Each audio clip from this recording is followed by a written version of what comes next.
Welcome, history buffs and White House enthusiasts. Imagine moving into your dream house, except it's freezing cold, the roof leaks, and half the rooms aren't even finished.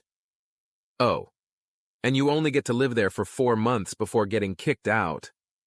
Well, that's exactly what happened to John Adams, our second president. Today, we're going to take a journey back in time to November 1st, 1800, a date that marked a significant milestone in American history. Grab your powdered wigs and quill pens, because we're about to step into the shoes of John Adams, the second president of the United States, as he becomes the very first resident of what we now know as the White House. Picture this. It's a crisp autumn day in Washington, D.C. The air is filled with the scent of fallen leaves and the promise of change. John Adams, a stout man with a receding hairline and a reputation for being obnoxious and disliked, is about to make history, but not in the way he had hoped. You see, Adams is in the twilight of his presidency. He's just days away from an election that will see him lose to his political rival, Thomas Jefferson. But before he hands over the reins of power, he's got one last first up his sleeve. He's moving into the brand new executive mansion. Now, when I say brand new, I mean it in the loosest sense of the term. Imagine showing up to your dream home, only to find that the contractors are still on lunch break and have been for months. As Adams approaches the executive mansion, he's probably thinking, well, at least it looks impressive from the outside.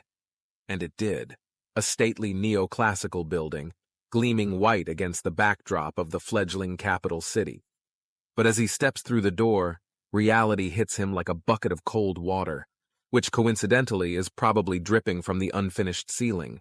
"My dear Abigail," he might have said to his wife, "I believe we've moved into a construction site," and he wouldn't have been far off. The mansion was largely unfinished and unfurnished. The roof leaked, the grand staircase was nothing more than a grand idea, and the rooms were damp and chilly. It was less, "Hail to the chief," and more, "Hail, can we get a handyman in here?" Now let's talk about Abigail Adams for a moment. This woman was no shrinking violet. She was smart, opinionated, and not afraid to speak her mind. And boy, did she have some thoughts about their new digs. Imagine Abigail, dressed in her finest gown, stepping into the executive mansion for the first time.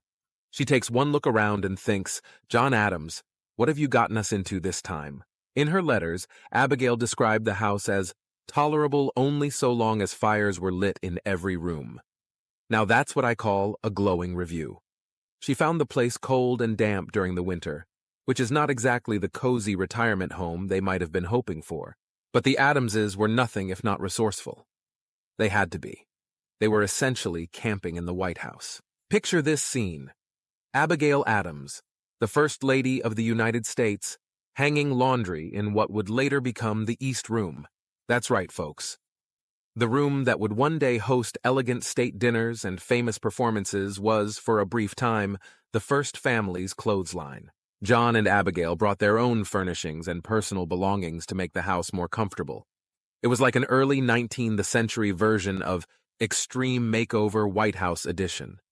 Only instead of a team of designers and contractors, it was just John, Abigail, and whatever furniture they could salvage from their previous home. Now, here's where our story takes a turn for the profound. On his second night in this half-finished mansion, John Adams sat down to write a letter to Abigail, and in this letter, he penned words that would echo through the centuries. "I pray heaven to bestow the best of blessings on this house, and all that shall hereafter inhabit it. May none but honest and wise men ever rule under this roof." Take a moment to let that sink in. Here's a man, sitting in a damp, unfinished house, probably wondering if he made a huge mistake, and yet he's thinking about the future. He's thinking about all the presidents who will come after him, all the history that will unfold within these walls. It's a powerful moment, isn't it? So powerful, in fact, that in 1945, almost a century and a half later, these words were etched into the fireplace of the state dining room. Talk about leaving your mark on history. Now here's the kicker. After all this trouble, all this adapting and making do, John Adams only got to live in the White House for about 4 months. That's right, folks. He moved in November, and by March, he was packing his bags again. It's like finally getting your new apartment set up just the way you like it, only to have your lease end immediately. Talk about bad timing. But even though their time in the White House was short, the Adams left an indelible mark on the place. They hosted the first New Year's Day reception in 1801, setting a precedent for future presidential social events. They were the pioneers, the trailblazers who turned this unfinished building into a home and an office. They laid the groundwork for all the presidents who would follow, dealing with leaky roofs and unfinished staircases so that future leaders could focus on running the country instead of running to Home Depot. Now, let's fast forward to today. The White House that John and Abigail Adams knew would be unrecognizable to them now.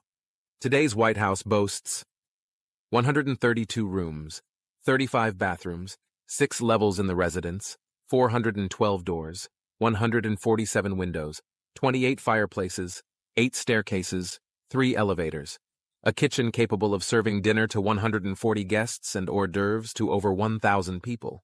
I think it's safe to say that Abigail wouldn't have to hang her laundry in the East Room anymore. The White House has come a long way since Adams's time. It's been burned down, rebuilt, expanded, and renovated. It's seen wars, depressions, celebrations, and tragedies. It's been a home, an office, a fortress, and a symbol. But through it all, John Adams's prayer has remained. His hope that the White House would be a place of honesty and wisdom has been a guiding light for over 2 centuries. So the next time you see a picture of the White House or watch the president give an address from the Oval Office, take a moment to think about John and Abigail Adams. Think about them hanging laundry in the East Room, huddling by the fire to keep warm, and dreaming of a future they would never see. Remember that this symbol of American democracy, this iconic building that represents the power and prestige of the United States, started out as a cold, damp, unfinished house. But it was a house that John Adams believed in, a house he prayed for, a house that he helped turn into a home. And isn't that, in a way, the story of America itself? A work in progress, sometimes messy, sometimes unfinished, but always striving to live up to its ideals. Always hoping that honest and wise leaders will guide it, always moving forward, even in the face of challenges. So here's to John and Abigail Adams, the first family to call the White House home. May their spirit of perseverance, their sense of humor in the face of adversity, and their hope for the future continue to inspire us all. And the next time you're dealing with home renovation woes, just remember, at least you're not trying to run a country at the same time. Thanks for joining me on this journey through history. If you enjoyed this video, don't forget to like, comment, and subscribe. And remember, in the words of John Adams, may none but honest and wise men and women ever rule under your roof.